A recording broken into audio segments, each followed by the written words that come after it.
Magluto po tayo muna ng gulay para sa ating pananghalian. Ayan po, sumusubo na po.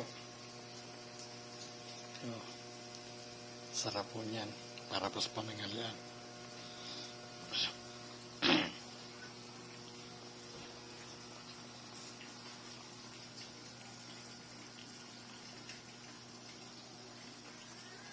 Pinakbet. Sarapan po ito na kain mamaya. Paulam natin ngayon tanghalian. Nasubo na po. Talambot-lambutin lang natin po ang gulay para mamaya. Yan po, nasubo na oh. Sumusubo na.